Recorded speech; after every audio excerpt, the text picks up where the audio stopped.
សំណួរដែលខ្ញុំតែងតែទទួលបានរាល់ថ្ងៃខំធ្វើអីម្ល៉េះមានកូនយំស៊ីអត់ហើយមួយទៀតគឺសួរខ្ញុំថាពេលណាខ្ញុំយកគ្រួសារ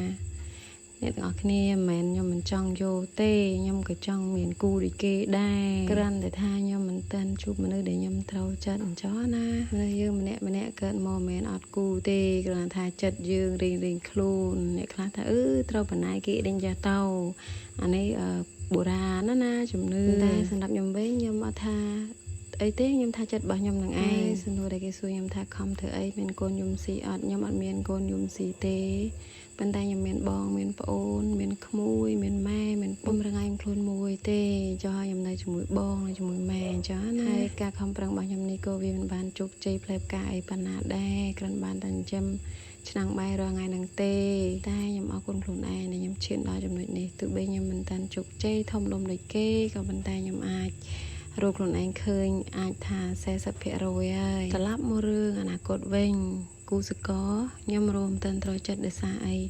មនុស្សដែលខ្ញុំត្រូវការខ្ញុំអត់ត្រូវការមានលើសខ្ញុំពេកឬក៏ក្រោមខ្ញុំពេកអញ្ចឹងទេខ្ញុំចង់បានអ្នកដែលស្មើខ្ញុំហើយកំណត់ដូចខ្ញុំហើយអត់ប្រកាន់ការងារខ្ញុំនិយាយបានតែខ្លីគឺខ្ញុំត្រូវការមនុស្សប្រុសដែលយល់បំផុតហើយអត់ប្រកាន់ការងារថាជាការងារស្រីការងារប្រុសការងារយើងការងារកាត់អញ្ចឹងហើយអ្វីដែលសំខាន់គឺចិត្តគំនិតរស់នៅមួយគ្នាត្រូវជីវិតគូបើសិនជាចិត្តមិនដូចគ្នាយើងមិនចាំដូចគ្នាទាំងស្រុងទេគ្រាន់ថាយើងអាចយល់គ្នា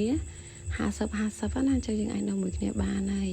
ខ្ញុំអត់ទាន់ឆ្លងកាត់គ្រួសារមានគ្រួសារទេប៉ុន្តែខ្ញុំអាចយល់ថាការរស់នៅរវាងគ្រួសារប្តីប្រពន្ធនឹងបែបណាអញ្ចឹងណាទោះបីខ្ញុំមិនទាន់យល់ជូរចត់ក៏ប៉ុន្តែខ្ញុំអាចយល់ថាបើសិនជាយើងមិនចុះសម្រងគ្នាមិនយល់គ្នា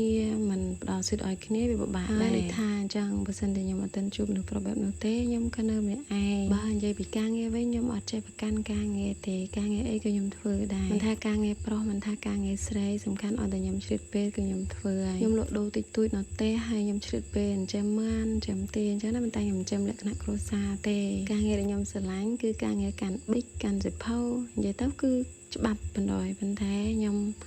អត់ចាប់ឱកាសណាបានដូច្នេះហើយខ្ញុំមានតែមុខរបរខ្លួនឯងតិចតួចដើម្បីចំកាពះនឹងឯងតែក៏ក្តីសុខរបស់ខ្ញុំដែរហើយក៏ដោយបងប្អូនអើយតែយើងដាក់ចិត្តណាគឺយើងទោះមិនជោគជ័យ 100% ក៏អាចថា50ដែរចាហើយងាកមកវិញសំណួរដែលតែងតែសួរខ្ញុំក៏អត់បានខឹងដែរហើយក៏អរគុណបងប្អូនដែលតែងសួរហើយក៏អរគុណអ្នកតែងគាំទ្រខ្ញុំកន្លងមកអរគុណ